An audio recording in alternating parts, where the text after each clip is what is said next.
Hello, and thank you for tuning in to another segment of what I like to call Talking About Records, where you guessed it, I'm going to talk about records. I have done a number of videos over the past few months that have been very instructional, hopefully help people out in their collecting. This one I'm going to go a little higher level. This is a video I've been thinking about making for a few months, honestly, about why the industry of vinyl records right now is exploding. What is making it into a thing where people are waiting in line for records, where they're having to pre-order months in advance and still maybe not get the record they want? Like, what is causing that? I'm going to dive into that, hopefully not be too long-winded, but I've got some opinions on why that's happening, and none of it's going to be necessarily groundbreaking news, but I think when you look at it holistically, all the different things I'm going to mention, it will paint a pretty clear picture and make a lot of sense in regards to that struggle that you may be having with acquiring a record that was just released, or finding a record that came out many years ago and you can't find that one. So that's kind of the end goal here, is that you're struggling right now as a collector to purchase certain records because the price is skyrocketing or they're just so hard to come by. Hopefully this will help bring a little clarity to why that is. So the first thing that I think about when it comes to collecting, and this dates back quite a while now, is the fact that digital media has completely taken over our lives. So if you think about the physical things that now only exist as apps in your phone. Think about something like a flashlight or a calculator, the remote for your TV, or maybe your Apple TV. Obviously, movies now are on your phone. Music is on your phone. These are all physical things that you used to hold. You used to have to go buy a DVD or rent a VHS. You used to have to buy a CD, or obviously a vinyl record, or any of those other kind of physical things that I mentioned. And so what that has done, from my point of view, since all of those physical things have, in a lot of ways, gone away and been reduced into digital form as apps, and it's made us inherently place more value when those things are physical. So now something like a record or something physical like that is seen as much more important. It's seen as something that people appreciate a lot more because you just don't see it as much. And if you're a longtime collector like myself, maybe you've just even been in this for a few years, like, that eventually wears off because you get used to it. Like, it's not, me seeing a record is not a big deal because I've been looking at them for 20, 30 years. But put yourself in the shoes of a new collector, someone who maybe they're 20 years old and they just started realizing that records exist. Well, that's because their entire life they've never known physical media in regards to music, right? Or movies, for that matter. It's all streaming. It's all on a device. It's in the background. It's on demand. You can access it at any time, right? And so the fact that now this new collector can walk into a record store, or even a Walmart for that matter, and they see an actual physical thing, that's pretty cool. They're like, I didn't even know that existed. Wait a second, the music is inside of this package, and I'm gonna have to actually buy a player to put it on, and then the music's going to emanate out of speakers. Like, that's a pretty unique thing to a lot of new collectors. So I think that's really important. I kind of equate it to, if you think about the video gaming industry, especially like virtual reality, it's kind of the difference of, growing up playing video games and, being in a virtual environment, whether it's, a first person game or maybe a racing game or something. It's virtual reality. It feels real. That's still very different than getting in the car and driving down the road, or actually, doing something that's in reality versus virtual, right? And so I think that's a real thing for someone who picks up and drops the needle on a record for the very first time. And I don't think you can discount that. So I think that has really perpetuated and sped up the acceleration of collecting when it comes to vinyl. The other thing that has run right parallel with that, like I mentioned, streaming music has become the norm. It is the vast, it is absolutely the number one way that people consume music these days as far as the masses are concerned. But what that has done is it's forced artists to depend more on physical media because they don't make any money off of streaming. Of course, if you're getting millions and millions of streams, yes, but the vast majority of artists make fractions of a penny when you spend their music, and that does not add up to a lot. So artists have doubled down on physical media. They have doubled down on records as the primary physical format that is being consumed now. So that's why you've got more unique pressings of albums. You've got artists going back to their catalog and reissuing things and putting out box sets in different variants and different colors and their limited edition and all these cool things, because the artists have to have a way to make money now that streaming has cannibalized all of their record sales. So if you take those two things in parallel with digital media consuming all of the physical goods that are out there, and then artists increasing the production and the coolness factor of the physical goods, that has really played into the fact that vinyl records and the industry is really surging. The stat is in 2020, vinyl record sales surged 29%, reaching 626 million, and surpassed CDs for the first time in sales. So the proof is right there that vinyl is the physical format that everyone is preferring, and hopefully it's going to stick around for the long term.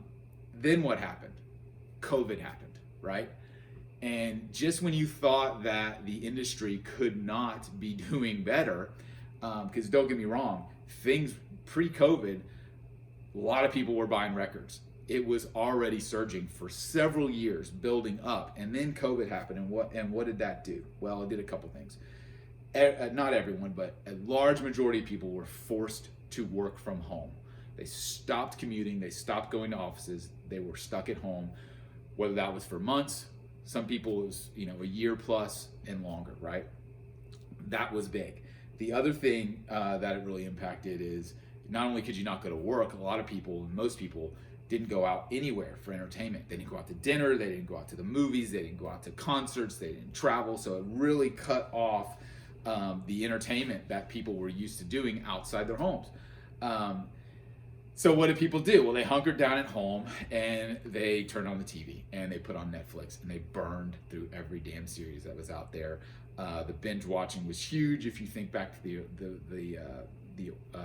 the first couple months of the pandemic, there you would hear about shows that were really catching on, but that only lasted a couple months, and then people just burnt out, myself included, to where it's like, all right, I've kind of done that. I've been sitting in front of TV and binged watched all these series. What now? And so I think that burnout factor happened pretty quickly. And then the other thing too is you've got all these music fans and music fanatics, myself included, who are used to experiencing live music, and it was completely cut off. It was just like gone in an instant. That quick, live music went away. And so, again, those things running in parallel and then putting the record into that mix. It's like, okay, the record is actually a physical thing, and it's the closest you're going to get to actually seeing the band live other than watching a live video on a TV. And so I think that physicality of the record and the ritual of spinning the record in a lot of ways became the norm for a lot of people, because they were stuck at home. They couldn't go out of their homes and experience live music. So what's the next best way to experience music? Well, drop a needle, pour a nice drink, sit down and actually experience it and spend some time with it. And so that's been really, really big. All right, so we're getting there. There's a couple other components to this story. Demand was already soaring for records pre-COVID. Then COVID hits, and the record buying public started to really ramp up because, again, they're all stuck at home. But guess what? Pressing plants didn't multiply overnight. There's less than 25 vinyl pressing plants, dedicated pressing plants in the United States. And when COVID hit, let's say that pre-COVID, there's 25. When COVID hit, it's not like 5 more popped up, 10 more popped up to accommodate the huge influx of artists and labels wanting to press new music, which is my next point. And so you've got to understand that when COVID hit, just because everyone wanted more records, it's not like magic could happen and there could be more records, because these things are physical and they take time, and the production of them is a labor intensive process. And so that's hard for people to understand, because they see something up for pre-sale, they say I want to buy it, and they're used, most people, myself included, are used to being able to buy what I want. But in this era of vinyl, with the number of people getting into the game and starting to collect, and the number of longer term collectors who really got more into it because now they're stuck at home, so they're spending more, they want to buy more, they want to get more into the hobby. All of those factors have really contributed. And so not to mention, when COVID hit, that there were shortages from a workforce standpoint. So a lot of pressing plants had to shut down, or at least drastically decrease their production for not weeks, but months. And so, those pressing shortages, which are still happening now as of June 2021, are just finally starting to normalize a little bit. But all those pressing plants are backed up way further than they used to be. You used to be able to get a record pressed in a couple months pretty easily, start to finish. Now that has doubled and tripled to where you're looking at 4, 6, in some cases longer, 4, 6 months just to get a record turned around. And so that's been really impactful, obviously, to the collector, because that means everything becomes more limited. You've got more collectors in the game and it's harder to get. So again, back to the topic, why why is vinyl so popular right now? Well, it's all about supply and demand, and you've got more collectors and you've got less records, period, right? I mentioned live music. This is another part of it. So COVID hits, and now you've got all of these artists who, like I mentioned, are depending on physical media now, because they've been, their streaming income is not significant for the most part, other than, the largest artists in the world. So they've been depending on this physical media in addition to their live touring income. Well, now you remove the live touring income and all they've got is the physical media. So now you've got them doubling down even harder and saying, we need to go produce even more variants. We need to go record a new album right away and get it released. Well, guess what? What's that going to do to the pressing plants? Like, that's going to completely overwhelm them. And that's exactly what happens. So you've got way more consumers wanting to buy records. You've got way more artists and labels wanting to press records. And you've got the exact same number of pressing plants that there were pre-COVID. Do the math. It's not going to work out. What's going to happen is there are going to be a lot of records that are pre-sold and sold out and become very valuable and sought after, because you simply can't get them. The majority of the people who want them cannot get them. And so it creates that demand that is just overwhelming versus the supply. The other thing that happened right in the middle of this is big boxes decided to double down, because guess what? They saw all of this too. And so you've got Target and you've got Walmart, you've even got Amazon, all starting to really dedicate a small portion of what they do, obviously very tiny, but you've at least got them participating. So now when you go to a Walmart, at least the one in my town, there are, a couple hundred records for sale. It's not a whole aisle. It's not a whole record store. It's not near as much as, of all the other things that a big box sells, but at least it's there. And again, to that new collector who's never known anything but digital media, never known anything but streaming and YouTube, the fact that they can walk in and browse through, today's new releases and, essential albums and things like that, while they're shopping for groceries, like, that's really big. And again, that introduced a lot of people to records, and it's got a lot of younger people now collecting records, or at least giving it a shot. It remains to be seen if they will sustain with it. But that really did have an impact, I think. And if you add all this up, you add up the our kind of newfound appreciation for physical media. You add in artists not being able to depend on streaming revenue at all. You add in the fact that COVID increased the demand so much, because so many people are now so many people for that long period were stuck at home that got them into collecting. And then you've got pressing plants, which are overwhelmed because artists want even more of their catalog pressed, and they're recording new albums during that time while they're stuck at home and wanting those pressed and released. You add all that into the pot with the big boxes getting involved, and that's why right now so many records are hard to get, why they have gone up so quickly in value. I've seen records even just over a couple months go up 10x in value, and I'm not even talking about limited pressing records necessarily, just normal catalog titles that have become out of print temporarily, and they're just impossible to find, and they have just doubled and tripled in value because, again, they're in line to be pressed again, but it's very hard to get stuff done. Even the larger labels and the larger artists, they've got to wait in line too to get these things repressed and get them back into stores, get them back distributed. So it has really been the perfect storm over the last year or two for the vinyl industry.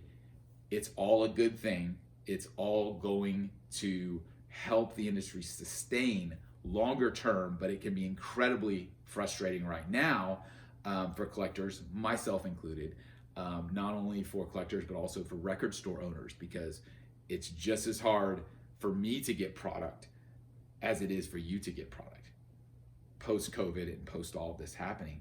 But hopefully it's going to get better. I think it will. The fact that the industry is growing so much, I know there are new pressing plants that are going to be created, that are in the works. That's very encouraging. And I think overall it'll start to level out a little bit, but it has absolutely thrown fuel on the fire within this industry. It's been incredible to watch, and I don't think we're anywhere near the end of it. I just think hopefully it's going to start to stabilize a little bit and sustain for the long term. So that's my opinion. I would love to hear if you agree or disagree. I'm sure there are other factors, but these are some of the big ones I think of when I look back over the last couple of years, and especially since COVID hit, that have really just changed the game as far as vinyl is concerned. It's an incredibly exciting industry to be in, and it's an incredible hobby that for me has really shaped the last couple of years of what I spend my free time on. And I have a feeling if you've watched this far into this video, that's probably the same for you. So thanks for watching. Follow me on Facebook and Instagram and YouTube at NTX Vinyl. And again, love to hear your feedback, and we will talk to you next time on Talking About Records.